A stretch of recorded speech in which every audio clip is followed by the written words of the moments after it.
कृष्ण ने कहा देवी चिंता मत कर, तू जा सुंदर श्रृंगार कर, एक पूजा की थाली सजा और मैं तुझे रात्रि में ऐसे देवता की पूजा करा करके लाऊंगा कि जिस देवता की पूजा करने के बाद तेरा सुहाग अमर हो जाएगा।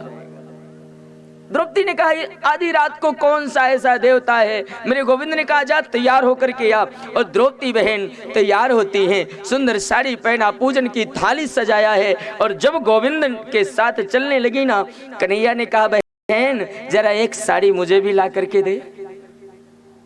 गोविंद ने भी एक साड़ी लिया और उल्टा सुल्टा लपेट कर घूंघट कर लिया और भक्त चैन की नींद सो रहा है और भगवान उसे बचाने के लिए द्रौपदी का हाथ पकड़े गोविंद और आधी रात को उस धर्म क्षेत्र और कुरुक्षेत्र की भूमि में द्रौपदी का हाथ पकड़ के भीष्म पितामह के तंबू की ओर जाने लगे।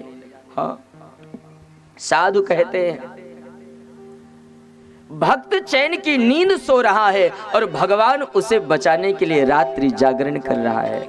यह ईश्वर का काम है। मेरे भाई बहन, द्रौपदी को भगवान भीष्म पितामह के तंबू के पास ले गए और जैसे ही द्रौपदी को गोविंद ने कहा, बोले देवी तुम अंदर जाओ, यहाँ पर एक महात्मा बैठे रात्रि में भजन कर रहे होंगे, आंख बंद किए हुए ध्यान में होंगे, तुम जाकर के अपना मस्तक उनके चरणों में रख देना और जब तक वो कुछ बोले ना तब तक घूंघट मत खोलना। हाँ, द्रौपदी ने कहा ठीक है। द्रौपदी जब अंदर जाने लगी ना तो देखा क्या, द्रौपदी के पैर में जूतियां थी। मेरे गोविंद ने पीछे से चुटकी बजाया, बोले जरा वापस आ।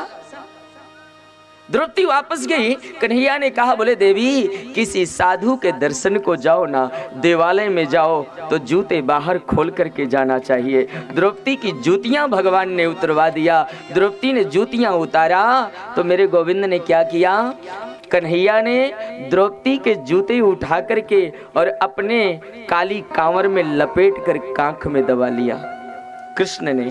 हाँ, द्रौपदी अंदर गई।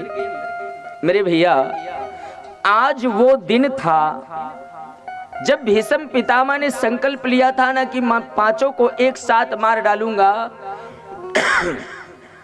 तो दुर्योधन ने पितामह से कहा था, बोले बाबा आज मेरी पत्नी प्रातः काल आपके दर्शनों को आएगी, आप उसे आशीर्वाद दे देना। आज वो दिन था जिस दिन सुबह 4 बजे दुर्योधन की पत्नी को पितामह से आशीर्वाद लेने आना था और आज उसके पहले मेरे गोविंद ने द्रौपदी को भेज दिया। हाँ, द्रौपदी गई, पितामह ध्यान में बैठे थे।